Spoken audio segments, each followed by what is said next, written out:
اعلان حقیقت دیکھنے اور سننے والے معزز دوستو السلام علیکم۔ ناظرین، آج کی اس ویڈیو میں نہایت اہم پیغام ہے جو آپ لوگوں تک پہنچانا بہت ضروری ہے۔ ممکن ہے آئندہ ایک دو ویڈیوز کے بعد آپ میری آواز اس چینل پر نہ سن سکیں، کیونکہ یوٹیوب کی طرف سے اس چینل کو معطل یعنی سسپینڈ کیا جا چکا ہے۔ آج سے کچھ ماہ قبل اپلوڈ کی جانے والی فتح یاب سیریز کو بنیاد بنا کر کچھ دن قبل ویڈیو ڈیلیٹ اور چینل کو سسپینڈ کر دیا گیا ہے۔ سیریز فتح یاب میں کفر کے خلاف ایک نوجوان کی داستان شجاعت سنائی گئی تھی، لیکن اپنی آواز اپنے معزز ناظرین تک پہنچانے کے لیے میں اور میری ٹیم نے فیصلہ کیا ہے کہ نئے سرے سے ایک اور چینل کو لانچ کیا جائے۔ آپ لوگوں سے اپیل ہے کہ اس نئے چینل ضیاء فلمز پر اپنی بھرپور سپورٹ کا مظاہرہ دکھائیں۔ چینل کو سبسکرائب کریں، ہر ویڈیو کو مکمل دیکھیں، لائک کریں تاکہ ہمیشہ ہماری ویڈیوز آپ تک پہنچ پائیں۔ تو ابھی سے آپ یوٹیوب پر ضیاء فلمز سرچ کریں اور سبسکرائب کریں، ویڈیو کو شیئر لازمی کریں۔ تو چلیے آج کی قسط کا آغاز کرتے ہیں۔ ٹائیگر کو سمندری ہوا کی وجہ سے اپنی زبان کی نوک قدرے نمکین محسوس ہونے لگی۔ وہ اس کڑوے نمک کا ذائقہ چکھنے کے بعد تھوکنے پر مجبور ہو گیا۔ اب تھابیس کی لانچ جہاز سے کافی دور نکل چکی تھی اور دونوں جہازوں کے درمیان پھیلی ہوئی دھند میں اسے اچھی طرح دیکھنا ممکن نہ تھا۔ لعنت ہو تم پر تھابیس، خبیث، ٹائیگر بڑبڑایا۔ اسے یکایک غصہ آ گیا تھا۔ اگر اوشان نے اسے بے حد محتاط رہنے کی تاکید نہ کی ہوتی تو وہ لفٹ کو نیچے جانے سے یقیناً روک لیتا۔ وہ ہر حال میں ہیلن سے بات کرنا چاہتا تھا۔ کچھ دیر وہ سوچتا رہا، پھر اس نے اپنے جوتے عرشے پر کھڑے کھڑے ہی اتار کر ایک طرف پھینک دی اور پتلون کے پانچے اوپر چڑھا لیے۔ اب وہ سمندر میں کودنے کے لیے تیار تھا۔ وہ ریلنگ کے اوپر سے ہوتا ہوا کچھ دیر فضا میں مولک سا دکھائی دیا، پھر اس کا جسم گہرے تاریک پانی کی طرف گرتا چلا گیا۔ جیسے جیسے اس کا جسم پانی کی طرف گر رہا تھا ویسے ویسے وہ اپنی سانسوں کی رفتار کم تر کرتا جا رہا تھا۔ اس کی دھڑکنیں البتہ تیز ہوتی جا رہی تھی اور اس کے دوران خون میں بھی خاصی تیزی آتی جا رہی تھی۔ وہ چاہتا تھا کہ جب اس کا جسم پوری قوت سے پانی کے ساتھ ٹکرائے تو تصادم سے اسے کوئی نقصان نہ پہنچے، اس کے علاوہ پانی کی بے پناہ ٹھنڈک بھی اثر انداز نہ ہو۔ وہ جوں جوں گرتا جا رہا تھا اس کے بیرونی جسم کا درجہ حرارت بھی کم ہوتا جا رہا تھا۔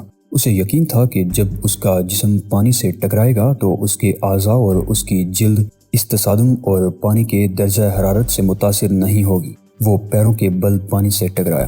اس کا جسم کسی تیز دھار تلوار کی طرح پانی کو کاٹتا ہوا نیچے چلا گیا۔ چند فٹ نیچے جانے کے بعد نہایت پروقار اور قابل دید انداز میں اس کے پاؤں آہستہ آہستہ اٹھے اور اس کے گھٹنے پیٹ سے لگ گئے۔ اس نے ایک کلابازی کھائی اور جسم کو مزید گہرائی میں گرنے سے نہ صرف روک لیا بلکہ اسے اوپر ہی اٹھانا شروع کر دیا۔ اگلے لمحے وہ سطح آب پر تھا۔ اس نے ایک طویل سانس لے کر خود کو سنبھالا اور تیزی سے ادھر تیرنے لگا جس طرف تھابیس کی لانچ گئی تھی۔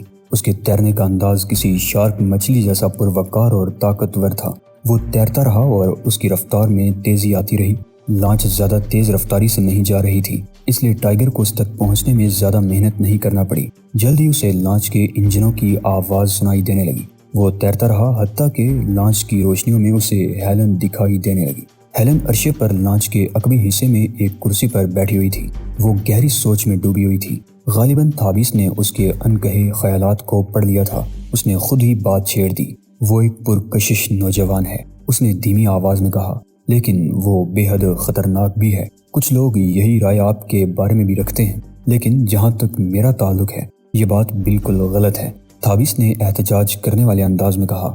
ظاہر ہے اسے اپنی بیٹی کے منہ سے اپنے بارے میں کسی ایسی بات سننے کی ہرگز توقع نہیں تھی۔ پھر وہ خود ہی ہنس پڑا۔ ہاں، ایک اعتبار سے تم مجھے خطرناک کہہ سکتی ہو۔ اس جوتے پالش کرنے والے لڑکے ڈیموس کے لیے میں بہرحال خطرناک ہوں، کیونکہ وہ بھی میرے لیے خطرناک ہے۔ میں خطرناک بن کر ہی اس کا مقابلہ کر سکتا ہوں، اور جہاں تک اس نوجوان کا تعلق ہے تو اس کے خطرناک ہونے کا معاملہ دوسرا ہے۔ اس کی وجہ سے جہاز پر کافی خوریزی ہو چکی ہے۔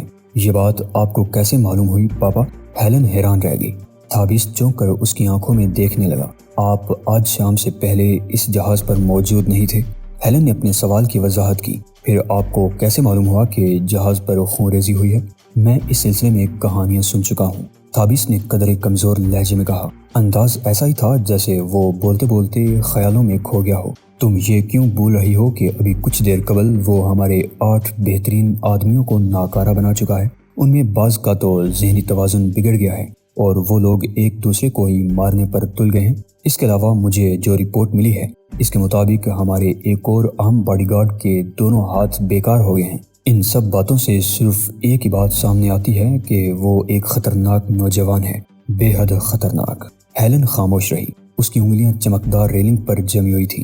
دفعتاً اس نے یوں محسوس کیا جیسے پانی سے بھیگی ہوئی کوئی شے سطح سمندر سے بلند ہوئی اور اس نے اس کی انگلیوں کو چھو لیا ہو۔ ہیلن نے جلدی سے ہاتھ اٹھا لیا۔ اس نے اپنی انگلیوں کی طرف دیکھا، وہ گیلی تھی، شاید کوئی مچھلی ہو۔ اس نے سوچا اور اپنے باپ سے مخاطب ہوئی، آپ نے ابھی بھی ڈیموس کا تذکرہ کیا تھا؟ میں حیران ہوں کہ آپ اس کے ساتھ کیا کرنا چاہتے ہیں۔ کچھ بھی تو نہیں ڈیئر، تھابیس نے جواب دیا۔ یہ جواب دے کر وہ اپنے سامنے گورنے لگا۔ ہیلن اس انداز کو خوب پہچانتی تھی۔ اسے معلوم تھا کہ اس کا باپ اس وقت ماضی کے ان دنوں کے بارے میں سوچ رہا ہے جب وہ بعض بڑے نقصانات سے دوچار ہوا تھا۔ اسے اپنے باپ سے بے حد محبت تھی اور وہ اس کو کبھی پریشان نہیں دیکھنا چاہتی تھی، لیکن وہ ایک تعلیم یافتہ اور سمجھدار لڑکی تھی۔ وہ تقریب پسند نہیں تھی اور نہ ہی تباہ کاریاں اسے اچھی لگتی تھی۔ یک تھابیس کے ہونٹوں پر ایک خوشگوار مسکراہٹ آ گئی۔ ہیلن اس مسکراہٹ کو بھی خوب پہچانتی تھی۔ اس طمانینت بری مسکراہٹ کا مطلب تھا کہ اس کا باپ اپنے تابناک مستقبل کے بارے میں غور کر رہا ہے۔ اس نے اپنا ہاتھ دوبارہ ریلنگ پر رکھ دیا۔ اس کی انگلیوں نے ریلنگ اپنی گرفت میں لے لی۔ ابھی اس نے انگلیاں وہاں رکھی ہی تھی کہ اچانک اسے دوبارہ کسی گیلی چیز کے چھونے کا احساس ہوا۔ اس نے انگلیوں کا جائزہ لیا۔ انگلیاں گیلی تھیں۔ وہ ریلنگ سے جھک کر نیچے دیکھنے لگی۔ اس کا خیال تھا کہ ادھر کوئی ڈھیلا سا رسا لٹک رہا ہے جو پانی کی سطح سے چھو کر جولتا ہوا بار بار اس کی انگلیوں سے چھو جاتا ہے، لیکن وہ ایک چہرہ دیکھ کر ششدر رہ گئی۔ یہ ٹائیگر کا چہرہ تھا جو اس کی طرف دیکھ کر مسکرا رہا تھا۔ اس سے پہلے کہ ہیلن کے منہ سے بے اختیار کچھ نکل جاتا، ٹائیگر نے اپنے ہونٹوں پر انگلی رکھ کر اسے خاموش رہنے کا اشارہ کر دیا۔ وہ پلٹ کر اپنے باپ کی طرف دیکھنے لگی۔ وہ دیکھنا چاہتی تھی کہ تھابیس نے بھی کچھ دیکھا ہے یا نہیں، لیکن وہ خلا میں اس مقام کو گو رہا تھا جہاں اس کے تمام تخیلات حقیقت کا روپ دھار رہے تھے اور جہاں کوئی بھی اس کا حریف نہیں تھا، جہاں صرف اسی کی طاقت کا سکہ چلتا تھا۔ وہ دوبارہ ریلنگ سے نیچے دیکھنے لگی۔ اب وہاں کچھ بھی نہیں تھا۔ وہ حیران رہ گئی۔ پھر اس نے اسے اپنے خیالوں کا کرشمہ سمجھا اور زیر لب مسکرا دی۔ اس نے پانی میں ادھر ادھر دور دور تک دیکھا، لیکن جہاں تک اس کی نگاہ کام کرتی تھی اسے سوائے سیاہ پانی کے اور کچھ بھی دکھائی نہ دیتا۔ اب اسے یقین ہو گیا کہ وہ محض اس کا تخیل ہی تھا۔ تخیل اور خواہشات کی حالت بھی منشیات جیسی ہوتی ہے۔ یہ دونوں چیزیں انسان کو بعض اوقات بڑے عجیب سراب دکھا دیتی ہیں۔ اس نے مسکرا کر یہ خیال ذہن سے جھٹک دیا۔ لانچ جہاز کے قریب پہنچ گئی تھی۔ جہاز کا عملہ ان کے استقبال کے لیے موجود تھا۔ انہوں نے تھابیس اور ہیلن کو عرشے پر پہنچنے میں مدد دی اور جب وہ عرشے پر پہنچی تو اس نے ایک بار پھر نیچے پانی کی طرف دیکھا۔ کچھ بھی نظر نہ آیا۔ وہ نوجوان جسے وہ اپنی دھڑکنوں میں بسا چکی تھی، اس کا کہیں نام و نشان تک نہیں تھا۔ محض تخیل، اس نے خود کلامی کے انداز میں کہا، لیکن اس کی انگلیوں میں ابھی تک کسی کے زندہ لمس کی جھنجھناہٹ موجود تھی۔ وہ کسی کی انگلیاں اب بھی اپنی انگلیوں سے چھوتی ہوئی محسوس کر رہی تھی۔ پھر وہ اپنے باپ کی آواز سن کر خیالوں کی دنیا سے باہر آ گئی۔ تھابیس ریلنگ پر جھکا ہوا لانچ کے پائلٹ سے کہہ رہا تھا، اس جہاز پر واپس جاؤ اور ان 8 پاگلوں کو لے کر واپس آؤ۔ Body guards? پائلٹ نے پوچھا۔ ہاں، تھابیس نے بلند آواز میں جواب دیا۔ وہ کہاں ہوں گے جناب؟ اوپر والے عرشے پر یا آس پاس ہی کہیں؟ وہ تمہیں کسی بھوت کو پکڑنے کی کوشش کرتے ہوئے نظر آ جائیں گے یا پھر بے ہوش پڑے ہوں گے۔ ان سے کہو کہ میں نے انہیں واپس آنے کا حکم دیا ہے۔ یس سر، پائلٹ نے مستعدی سے جواب دیا اور لانچ کا رخ اسی جانب ہو گیا جدھر سے وہ ابھی کچھ دیر قبل آئی تھی۔ اس کی رفتار اس بار خاصی تیز تھی۔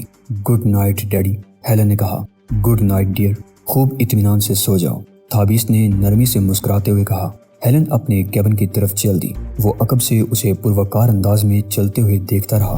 وہ بے حد حسین اور پرکشش تھی اور اس کا قد اپنی ماں کی طرح لمبا تھا۔ وہ یہ سوچ کر نچلا ہونٹ دانتوں تلے دبانے پر مجبور ہو گیا کہ اس لڑکی نے اپنی ماں یا باپ کی ذہانت ورثے میں نہیں پائی۔ اس کے دل سے ایک ہوک سی اٹھی۔ اسے بیٹے کی خواہش تھی، لیکن افسوس، اس کا بیٹا پیدا ہوتے ہی نہ صرف خود مر گیا بلکہ اپنی ماں کو بھی ساتھ لیتا گیا۔ تھابیس کے ذہن میں وہ حسین و جمیل لڑکی گھوم گئی جو اس کے حریف ڈیموس کی اکلوتی بیٹی تھی اور جو اسے شادی کرنے کے بعد خودکشی کرنے پر مجبور ہو گئی تھی۔ اس بات پر تھابیس کو بے پناہ فخر محسوس ہونے لگا۔ کہ کم از کم اس کی ایک بیٹی تو موجود ہے، جبکہ اس کے حریف ڈیموس کے پاس کچھ بھی نہیں رہا۔ یہ اس کی زندگی کا سب سے پرلطف خیال تھا۔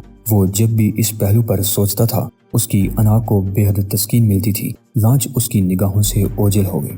وہ خیالوں میں ڈوبا ہوا اپنے کیبن میں پہنچا اور بستر پر دراز ہو گیا۔ اس کی نگاہیں چھت پر مرکوز ہو گئیں۔ وہ سوچ رہا تھا کہ کل دنیا کے اس عظیم ترین جہاز پر آخری پارٹی ہے۔ ڈیموس اس پارٹی میں ضرور آئے گا اور اس کے بعد اس کی برسوں پرانی خواہش پایہ تکمیل کو پہنچ جائے گی۔ ڈیموس کے بعد وہ دنیا کا سب سے زیادہ دولت مند آدمی بن جائے گا۔ نمبر ون سے محبت کرو، اس نے لذت آمیز انداز میں کہا اور آنکھیں بند کر لیں۔ تھوڑی ہی دیر بعد وہ گہری نیند میں ڈوب چکا تھا۔ ہیلن کے لیے جو کیبن مخصوص تھا اس کے برابر میں ایک اور کیبن تھا جہاں اس کی خاص ملازمہ ہوتی تھی۔ اس کے قریب ہی میز پر ایک ایئر فون رکھا تھا جس کے دونوں پلگ وہ اپنے کانوں میں لگا کر سویا کرتی تھی تاکہ رات کو کسی وقت ہیلن بوقت ضرورت اس سے بات کر سکے۔